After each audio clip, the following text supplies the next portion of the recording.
So let's say that I wanted to do it slightly differently. So I'm going to do this in a different color. From here, I want to take a slightly different approach. I'm just going to get rid of the log. So I'm going to use my base 10 log, apply the exponent to my base 10 log. So I'm going to zoom in a little bit here. Okay, apply my exponent to my base 10 log.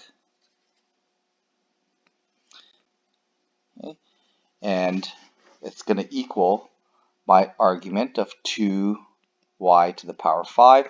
I'm going to solve for y. So I'm going to end up with 10 to the power x over 30 divided by 2. Okay, and then I'm going to apply the fifth root to it to get rid of the power 5. Okay, so there's my solution here. I'm just going to, this is getting a little bit messy, but there it is. And then I'm going to log both sides. So I'm going to just log all of this.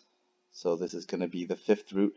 So I'm going to just take that, I'll leave it as fifth root because I'll just take it on the outside afterwards anyways. So this becomes 10 to the power x over 30 all over 2, and that's equal to log y. Okay, and this is, again, a perfectly good solution. Okay, now it looks very different from this solution here, but I can actually make this solution very similar. Okay, and it would involve doing this. So, did I do this? Yeah, I think I did this correctly. So I'm going to take out the power 1/5, and I'm going to split up the divide with a subtraction. Okay, so I'm going to put brackets out here.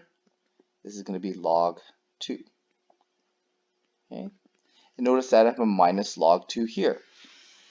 And if I apply this power 30 to the front, okay, notice that I can bring that power out as x divided by 30 log 10.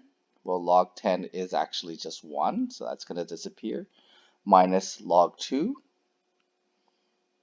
Okay, that's a 5 there.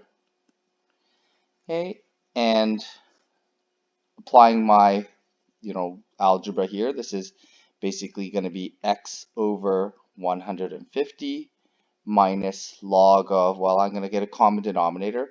Well, there's my 30 log 2 over 150. And again, these are actually the same solution.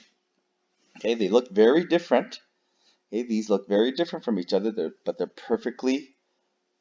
exactly the same, and both solutions are perfectly fine.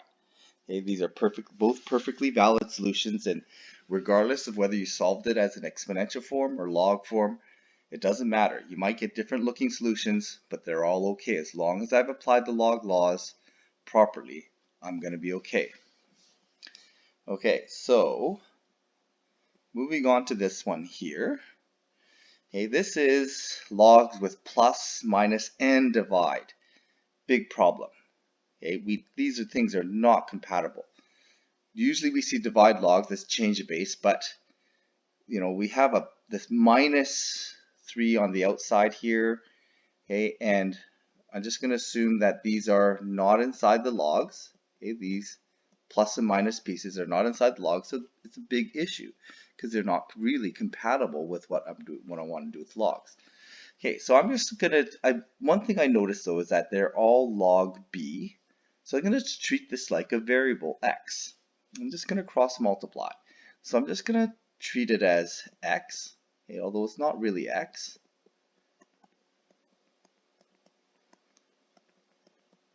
And I'm going to cross multiply this, and I'm going to end up with a quadratic, x squared minus 2x minus 3 on this side, x squared minus 4 on this side. And I can solve for x. I can just get rid of that. I get, move the 4 over here, 1. I can move the 2x over here, and then I get x equals 1/2. Well, what was the point of that? Well, what did I really solve for? I actually solved for x is my log. So I can just replace all those x's with log b. And there it is. I've got actually an equation that's solved for log b, which now lets me solve for b. So I can just convert this into an exponential equation to solve for b. So I'm just going to put it there as x, and I'm going to show that this now, I'm just going to convert that back to log. Well, that becomes 10 to the 1/2, or 10 square root, is equal to b. And there is a solution to this problem. Okay, but we have to be careful again. You have to realize recognize when we need to apply regular algebra to log algebra here. Okay, and they're very different, and they're not compatible. And so one thing that I see when I see this is this divide. Well, it's not change of base. I've got pluses and minuses in there. Big problem. You have to be really careful with this because we have to use times divide plus minus algebra and not log algebra to deal with this problem first.